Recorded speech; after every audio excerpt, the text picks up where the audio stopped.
10 years ago this week, 12 people were killed in Paris at the offices of Charlie Hebdo, a satirical magazine that, following a proud French tradition of political caricaturing, mocks everything and everyone.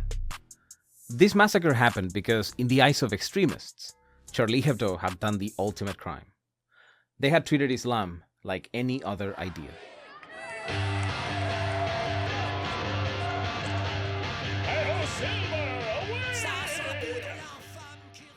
According to some Muslims, images of Muhammad, let alone mockery of Muhammad, are absolutely prohibited. You probably think that now I'm gonna say something about why this reading of Islamic rules is incorrect. After all, the Quran doesn't say anything about portrayals of Muhammad, and Islamic scholars debate the extent and meaning of the rules contained in the hadiths. But I'm not going to. Because it doesn't matter. Who cares if Islam actually prohibits pictures of Muhammad? It's like debating Santa Claus's favorite cookies. These rules are only relevant for the people who want to be subjected to those rules because they are members of that particular faith. If you consider yourself a Muslim and you think God prohibits drawing pictures of Muhammad, don't draw pictures of Muhammad. Don't buy magazines that include pictures of Muhammad. The rules of our religion should only dictate the lives of the people who voluntarily want to follow them. So the attack against Charlie Hebdo was not wrong because the murderers had the wrong understanding of Islam. It was because they demonstrated an expectation that everyone should follow the same delusional rules that those extremists embraced for themselves. And this isn't a guess, because the massacre wasn't exactly unexpected in France. It didn't happen in a vacuum. For years, Islamic extremists have tried to present themselves as the representatives of Islam. That is why Salman Rushdie spent years in hiding after the publication of the Satanic Verses. I made an entire video on the Satanic Verses affair, there is a link in the description. And why Danish embassies were attacked after the Danish magazine Jyllands-Posten published cartoons of Muhammad. Or why Theo van Gogh was stabbed to death in the streets of Amsterdam after making a short film that criticized the treatment of women in Islam. So this is something that went back decades. And in that time, plenty of people sided not with the writers and artists who were being targeted, but instead with the fundamentalists that kept attacking them. Seeing themselves as virtuous and tolerant, people came up with the idea that mocking the beliefs of Islam was the same as having a problem with Muslim human beings. Islamophobia was used to discredit any criticism of the human rights violations happening in Muslim-majority countries, the situation of women immersed in Muslim societies, or the illiberal values that were being pushed by the extremists that had been embedded in some of these communities. And so as European and American cities saw people marching with signs calling for the beheading of those who disrespected Islam, useful idiots came out to help them, weaponizing accusations of racism to silence critics of this religion, even though the vast majority of the victims of Islamic fundamentalism are other Muslims. And so we ended up in a situation where a leftist magazine like Charlie Hebdo, used to attacks from the French far right, suddenly found itself also being attacked by so-called leftists who, focusing only in identity politics, could not conceive immigrant values and ideas being mocked and satirized in the same way that French and European values and ideas were mocked and satirized. The massacre in 2015 wasn't even the first time that Charlie Hebdo offices were attacked. Back in 2011, after years of dealing with the kind of pathetic lawsuits and criminal complaints that are possible under France's absence of free speech, the offices of Charlie Hebdo were firebombed. They had just published an issue criticizing the treatment of women in Islamic nations and mocking fundamentalism. Their cover showed a picture of Muhammad saying, 100 lashes if you don't die of laughter. So obviously, the reasonable response was to burn down their offices. Because when somebody calls you a violent zealot, a Molotov cocktail definitely shows that they're wrong. It is with that background in mind that we need to go back to the morning of January 7, 2015, as the staff of Charlie Hebdo gathered for an editorial meeting. They were at their offices located at number 10 Rue Nicolas Appert, and unless you knew what you were looking for, you wouldn't have even known that Charlie Hebdo were there. Because after the firebombing and finding a new location, having a sign outside was unthinkable, and that is why the cowards first went into the wrong building before finally making their way to Charlie Hebdo. They ran into Coco, one of the cartoonists at the magazine. At gunpoint, they forced her to unlock the door and immediately opened fire into the building. It's a testament to their pointless savagery that the first person they killed was a completely innocent bystander, Frédéric Boiseau, a 42-year-old father of two, a maintenance worker sitting at the reception and who probably didn't even realize what happened. The two shooters then took Coco upstairs and went with her to the meeting room. They first shot Frank Brinzolaro, the police officer tasked with protecting Stéphane Charbonnier, better known as Charles, and who was the editor of Charlie Hebdo. Then they called 5 cartoonists by name: Chab, Kabou, Wolin, Pinu, and Honoré. Then they just kept shooting. They killed columnists Bernard Marie and Elsa Kayat, copy editor Mustapha Ourat, and Michel Renaud, who was only visiting the offices as a guest. By sheer luck, hiding under a table during the chaos of those 5 to 10 minutes of constant shooting, some of the people present, Coco included, survived. As the shooters were leaving, a police car showed up. That's when they killed their last victim, a Muslim, police officer Ahmed Merabet. A couple of days later, the scum who shot up the Charlie Hebdo offices died like cowards, hiding behind hostages.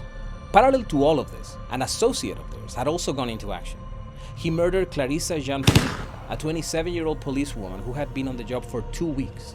Then, the next day, he took hostages at a kosher supermarket where he went on to kill 4 more people after he identified them as Jews. Philippe Braham, a 45-year-old sales executive, Johan Cohen, a 22-year-old student who worked at the supermarket, Yoab Hattab, a 21-year-old student from Tunisia, and Francois Michel Saada, a 64-year-old retiree. Then, the scum who killed these 4 innocent people did the first useful thing he ever did, and died. Right after the attacks, people pretended to unite around the cause of free speech. And I say pretended because they didn't really mean it. While people were marching through France with Je suis Charlie signs, others were being arrested for Facebook posts in which they expressed support for the attacks. The French comedian Dieudonné, who is very pro-Islam and a huge critic of Israel, sometimes offensively so, was charged with supporting terrorism for making a joke on Facebook at the expense of the victims of these attacks. Now, as someone who supports Charlie Hebdo and who has shown the drawings of Mohammed, it is not nice to know that before the bodies were cold, there were people justifying what had happened or mocking the victims. But the idea that their expression of those views should get them imprisoned is obscene. And any system that tolerates these punishments for speech simply doesn't have freedom of speech. And the French government wasn't unique in this hypocrisy. In fact, the private photo ops done by government officials after the massacre, supposedly in support of free speech and diversity of ideas, were filled with representatives of countries that had no respect for free speech whatsoever before the attacks, and who didn't exactly suffer a dramatic change of heart after the massacre. Jordan, Egypt, Saudi Arabia, Israel, Russia, Algeria, even Turkey was there, which is funny when you consider that that same government would later start criminal proceedings against Charlie Hebdo for mocking Erdogan, the president of Turkey. And that's not all, of course, when in 2020, Samuel Paty, a French school teacher, was beheaded for showing his students a cartoon of Mohammed during a class about free speech. What the Turkish and the Pakistani governments did was to blame the French. Not because they care about Muslims. After all, neither the Turkish nor the Pakistani governments have any problems with the genocide of Uyghur Muslims carried out by China, but because, like all authoritarians, they could exploit religion for political gain. And let's not forget many of the classical liberal free speech warriors, fact don't care about your feelings, gaggle of assholes who love to talk about cancel culture, censorship, and wokeism, but who have openly embraced and promoted the silencing and censorship of people criticizing the ongoing Israeli genocide against the Palestinians. And that's because for them, free speech only mattered when the things they wanted to say were in jeopardy. I mean, the day that France imposed a nationwide ban on all pro-Palestinian protests, even while pro-Israel protests are still completely legitimate. So you can have a protest to support French policy in the Middle East, but not one that opposes it. Dave Rubin said, oh, it looks like there may be hope for the West after all, meaning now suddenly the problem with the West isn't censorship, the salvation for the West is censorship. So with the benefit of hindsight, what can we learn from what happened in France? Considering my dislike of religion in general, and Islam in particular, you might think that I see the massacre as a confirmation of all of my thoughts about religion. And to an extent, it is. You don't get religious killings without religion. Religion is always going to make people believe irrational things.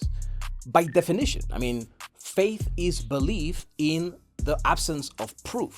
So it should never be the business of the government or society to protect these beliefs at the expense of those who don't share them. If I worship my dog and believe that he is holy and should never be insulted, I shouldn't have the right to demand that you also comply with that belief, although he's pretty great.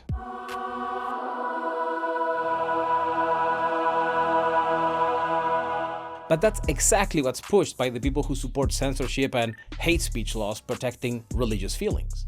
Because these laws and their supporters elevate religion into a special category of ideas that cannot be challenged or ridiculed. If you're a Marxist, there is nothing you can do if I write an entire book attacking Marx, and I can call him a rapist, a pedophile, a racist, a war criminal, and nobody who's offended by that can do anything other than just ignoring me or explaining why or how they believe I'm wrong. And I say Marx, but you can replace that with Hitler, Stalin, Mao, Darwin, Jefferson, or basically anybody. Nobody is under an obligation to protect your feelings about your own ideas or ideology.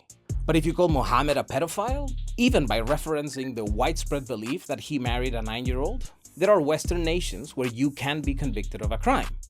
Like Austria, which convicted a woman for saying precisely that. And then the European Court of Justice confirmed that horrendous decision. I guess telling extremists, don't worry guys, we'll take it from here, is one way to deal with extremism. Because what they've done is to allow the punishment of blasphemy. And it is not just Islam.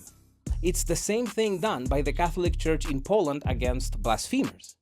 Nergal, the singer of Behemoth, there is an entire video about everything that happened in Poland. You should check it out. Also, link in the description. But it's not just religion. At their core, many people, many of whom are not religious, share the totalitarian idea that some things just cannot be said. It's a widespread understanding, not only in the Arab world, but everywhere, that we simply shouldn't have freedom of speech.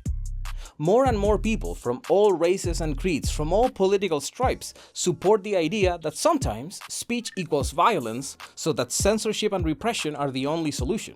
And even though Americans have the First Amendment to the Constitution guaranteeing free speech, they definitely shouldn't take a victory lap here, because US politicians propose and often pass incredibly restrictive laws against freedom of speech, and it is only thanks to litigation that many of those laws end up being struck down. Probably the single greatest assault on the First Amendment were these laws that were enacted primarily in red states, although not entirely, that essentially said that if you support a boycott of Israel, you will be barred from being hired by the state for any contracting work. In other words, you have to sign a pledge saying that you don't support a boycott of Israel. And they're not even unpopular laws. I mean, the upcoming Trump administration, which won the last election by a landslide, has already expressed their desire to criminalize flag burning.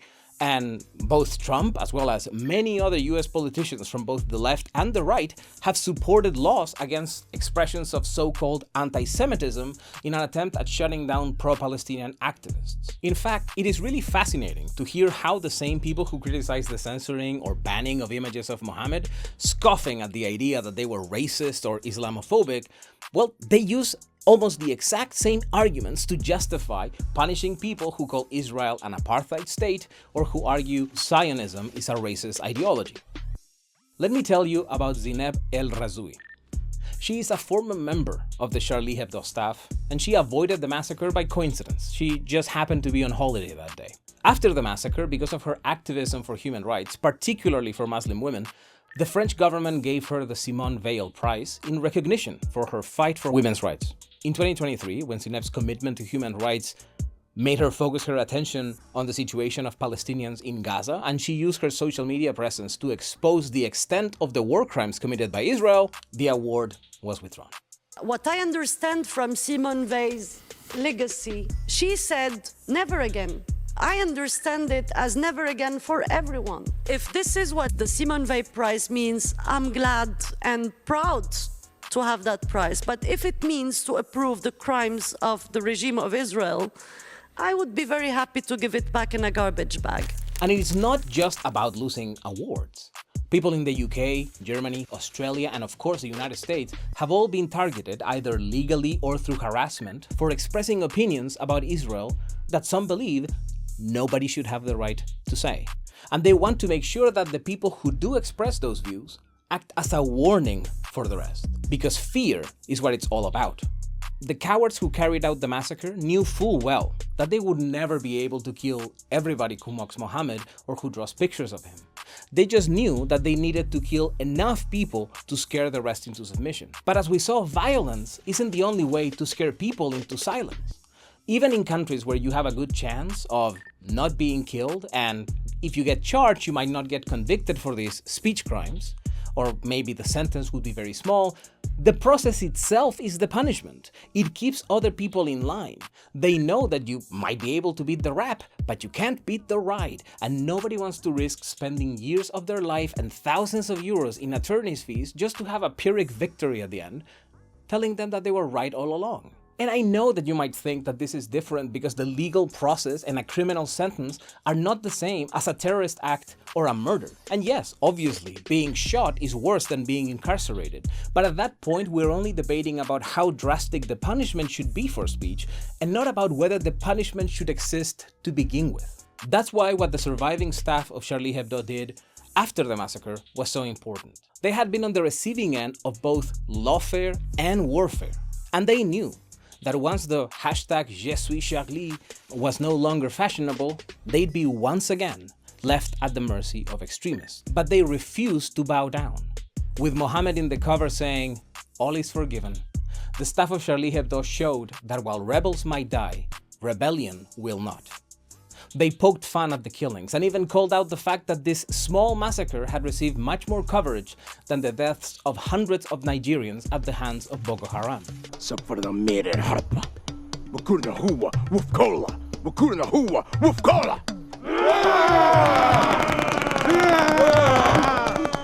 The official soft drink of Boko Haram. Whoops. In her essay on the Russian Revolution, attacking the abuses she witnessed in the Soviet Union, Rosa Luxemburg wrote what I think is the best description of the kind of freedom that we should seek for ourselves. Freedom only for the members of the government, only for the members of the party, is no freedom at all. Freedom is always the freedom of dissenters. And that's really the lesson that we have to learn, not just from that savage attack 10 years ago, but also from all of the repression that continues to this day. Even when that repression is not as bloody, the principle is the same. When you accept censorship, restrictions on your ability to receive or to express ideas, you are sharpening the blade of your own guillotine. Because even if you dislike the ideas that are being censored, it is only a matter of time before that repression targets something close to you. But there is hope. Nothing destroys authoritarians like laughing at them. Laughter demolishes the house of cards that supports tyranny, and although violence and repression are powerful weapons, they are nothing compared to the will of a free people. If we look back in history, one of the things that were most shocking about the rise of the Nazis, long before the war and the industry of murder actually started, it was their embrace of obscurantism. By publicly burning books, they were showing the world that from that point on, only one view of the world would be accepted, and everything else would disappear.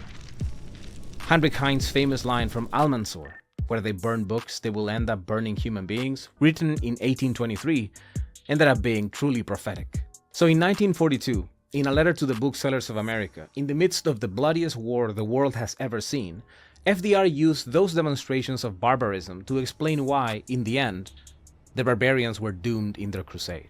People die, but books never die.